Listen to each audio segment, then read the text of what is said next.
आज हम क्लास 10 की पोएम डस्ट ऑफ स्नो को बहुत डीपली समझेंगे। ये पोएम सिर्फ 8 लाइंस की है, लेकिन इसका मीनिंग और मैसेज काफी गहरा है। इस पोएम में पोएट रॉबर्ट फ्रॉस्ट ये दिखाते हैं कि कभी कभी जिंदगी का एक बहुत छोटा सा मोमेंट हमारे पूरे मूड और सोच को बदल सकता है। अब हम पोएम को लाइन बाय लाइन समझेंगे। चलिए शुरू करते हैं। The way a crow Shuk down on me. Poem की शुरुआत होती है एक ऑर्डिनरी इंसिडेंट से। एक क्रो यानी कौवा एक पेड़ पर बैठा हुआ है और जब वो हिला तो कुछ चीज नीचे गिरती है। यहाँ सबसे पहले समझने वाली बात ये है कि पोएट ने क्रो को ही क्यों चुना। क्रो यूजुअली बैड लक से जुड़ा होता है। पोएट्री में क्रो को अक्सर डिप्रेशन, सैडनेस, होपलेसनेस का सिंबल माना जाता है। इसका मतलब ये है कि पोएट की स्टेट पहले से ही डिस्टर्ब है। The dust of snow from a hemlock tree. अब यहाँ रॉबर्ट फ्रॉस्ट और ज्यादा डेप्थ ऐड करते हैं। क्रो जिस पेड़ पर बैठा था वो कोई मैंगो या एप्पल का ट्री नहीं था, वो था हैमलॉक ट्री। हैमलॉक एक पॉइजनस ट्री होता है। यहाँ हैमलॉक ट्री सिंबलाइज करता है पेन, सफरिंग, बिटर एक्सपीरियंसेस और इमोशनल पॉइजन। अब सोचिए, एक नेगेटिव बर्ड, एक पॉइजनस ट्री और उनसे गिरता है डस्ट ऑफ स्नो, जो बहुत छोटी सी चीज होती है। पोएट यहाँ ये कहना चाहता है, कभी कभी सबसे पॉजिटिव मोमेंट सबसे नेगेटिव जगह से आता है। ये लाइफ का एक बहुत बड़ा ट्रुथ है। Has given my heart a change of mood.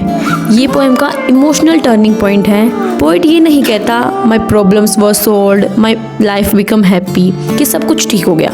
वो सिर्फ ये कहता है कि मेरा दिल का मूड चेंज हो गया। ये लाइन बहुत इम्पोर्टेंट है। इसका मतलब सैडनेस पूरी तरह से नहीं गई, लेकिन हैवीनेस कम हो गई, यानी कुछ हद तक कम हो गई। ये ह्यूमन साइकोलॉजी को दिखाता है कि हैप्पीनेस का मतलब प्रॉब्लम्स का खत्म होना नहीं, बल्कि उनके साथ जीने की स्ट्रेंथ आना। ऐसा ही आपकी लाइफ में भी हुआ होगा कि बहुत सारी नेगेटिव चीजें चल रही हैं, लेकिन एक पॉजिटिव चीज आपकी लाइफ को बदल देती है। And saved some part of a day I had dude. वो कहते हैं, मेरा पूरा दिन खराब जा रहा था, मैं उस दिन को रिग्रेट कर रहा था, लेकिन एक छोटी सी चीज ने मेरा बाकी का बचा हुआ दिन बहुत सही कर दिया। यानी जो वो डस्ट ऑफ स्नो एक छोटी सी चीज गिरी, उससे पोएट का मूड अच्छा हो गया और उसका बचा हुआ दिन बहुत अच्छा बीता। पोएट इस पोएम से समझाना चाहते हैं कि लाइफ में कभी भी पूरी खुशी या पूरा दुख नहीं होता। हर दिन मिक्स होता है, थोड़ी सी खुशी, थोड़ा सा दुख। अब हम करते हैं इस पोएम के थीम्स। पहला थीम है पावर ऑफ स्मॉल मोमेंट्स। ये पोएम का सबसे इम्पोर्टेंट थीम है। हम जनरली ये मानते हैं कि कभी कभी खुशी तब आती है जब लाइफ में कुछ बड़ा हो जाए, सक्सेस मिले, प्रॉब्लम सॉल्व हो जाए या सिचुएशन बदले। लेकिन रॉबर्ट फ्रॉस्ट इस पोएम में हमें बिल्कुल अपोजिट बातें बताते हैं। पोएम का मैसेज ये नहीं है कि जिंदगी को बदलने के लिए हमेशा बड़े इवेंट की जरूरत होती है। पोएम में जो डस्ट ऑफ स्नो है वो एक कोई बड़ी चीज नहीं है, वो सिर्फ बर्फ का एक छोटा सा टुकड़ा है। हम अक्सर छोटी खुशियों को इग्नोर कर देते हैं, लेकिन वही छोटी खुशियां सबसे पावरफुल होती हैं। इसका सेकंड थीम है हीलिंग पावर ऑफ नेचर। इस पोएम में नेचर सिर्फ बैकग्राउंड नहीं है। नॉर्मली जब हम नेचर के बारे में सोचते हैं, हम सोचते हैं ग्रीन ट्रीज, ब्राइट बर्ड्स, अच्छी अच्छी सीनरी, लेकिन यहाँ नेचर एक डिफरेंट साइड है। नेचर को दिखाया गया है क्रो, जो कि एक डार्क बर्ड है, ब्लैक कलर का, अशुभ माना जाता है जिसे। हैमलॉक ट्री, जो कि एक जहरीला ट्री है, लेकिन फिर भी नेचर पोएट को हील करती है।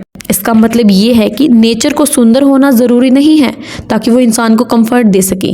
कभी कभी ठंडी हवा, हल्की बारिश इंसान का मन शांत कर देता है। नेचर हमसे कुछ कहती नहीं, लेकिन वो हमें समझ लेती है। कभी कभी जब हमारा मूड सैड होता है और हम वैसे ही नेचर में बैठ जाते हैं, हमें बहुत शांति मिलती है अंदर से। क्या आपने भी ये एक्सपीरियंस किया है? पोएम में पोएट की लाइफ या सिचुएशन नहीं बदली, प्रॉब्लम्स वही रहती हैं, सर्कमस्टांसेस सेम रहती हैं, लेकिन रिएक्शन बदल जाता है। ये थीम बताता है कि जिंदगी में सबसे पावरफुल चीज है हम किसी चीज को किस तरीके से देखते हैं।